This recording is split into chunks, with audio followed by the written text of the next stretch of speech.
ऐसी कोई पौराणिक कथा आपको मालूम है जो लोगों के बीच कम प्रसिद्ध है? तो आइए आज हम एक ऐसी ही अनकही कथा सुनते हैं। भगवान श्री राम की माता कौशल्या के संबंध में आनंद रामायण में एक अनोखी कथा मिलती है। रामायण की कथा में आप रावण द्वारा सीता के हरण की कथा से तो भली भांति परिचित होंगे कि आखिर कैसे अपनी बहन सुपर्णखा की प्रतिशोध का बदला लेने के लिए रावण ने देवी सीता का छल से हरण किया। लेकिन शायद आप इस कथा से परिचित नहीं होंगे कि रावण द्वारा राम की माता कौशल्या का भी हरण किया गया था। वाल्मीकि रामायण के अनुसार कौशल्या के पात्र का चित्रण एक ऐसी स्त्री के रूप में किया गया है जिसे पुत्र प्राप्ति की इच्छा थी तथा इस इच्छा की पुत्री के लिए राजा दशरथ ने एक विशाल यज्ञ करवाया था। कौशल्या कौशल प्रदेश छत्तीसगढ़ की राजकुमारी थी तथा उनके पिता महाराजा सकौशल व माता रानी अमृतप्रभा थी।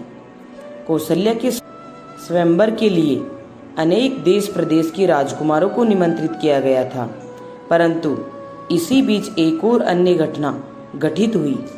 वास्तविकता में कौशल प्रदेश के राजा सकौशल की राजा दशरथ से शत्रुता थी तथा वे उनसे युद्ध चाहते थे, परंतु उधर दशरथ कौशल राज्य से शांति वार्ता करना चाहते थे। इसके लिए उन्होंने कौशल के राजा से पहल भी करी, परंतु अंत में जब कौशल नरेश नहीं माने तो राजा दशरथ एवं सकौशल के मध्य अंतिम परिणाम युद्ध निकला।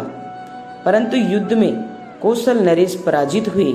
युद्ध में दशरथ के हाथों पराजय मिलने के पश्चात सकौशल को मजबूरन राजा दशरथ के साथ मित्रता के लिए हाथ बढ़ाना पड़ा।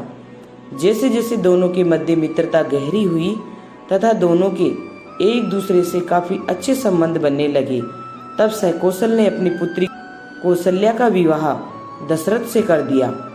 राजा दशरथ ने कौशल्या को महारानी की पदवी प्रदान करी।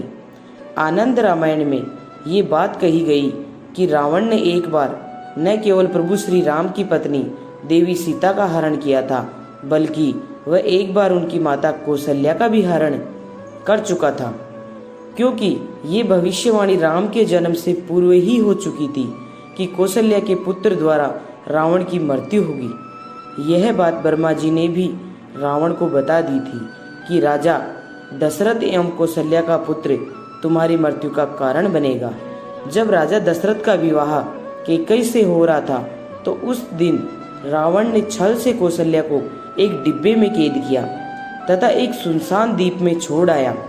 यह सारी घटना नारद मुनि आकाश मार्ग से देख रहे थे तथा उन्होंने राजा दशरथ के पास जाकर सारी घटना कह सुनाई तथा उस द्वीप के बारे में भी बताया जहाँ रावण ने कौशल्या को छोड़ा था।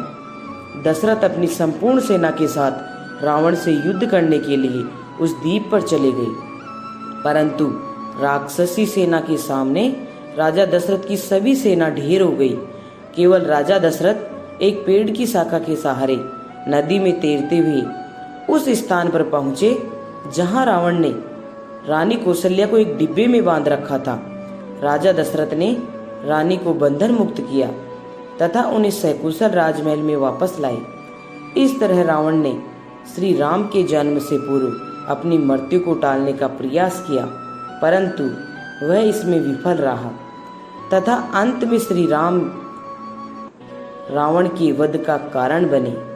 तो देखा आपने कैसे बुराई पर अच्छाई ने विजय प्राप्त की। बुराई कभी भी नहीं टिकती है, जीत हमेशा सत्य की ही होती है। अगर आपको हमारा ये वीडियो पसंद आया है तो प्लीज़ इसे लाइक करें और अपने दोस्तों के साथ शेयर करें।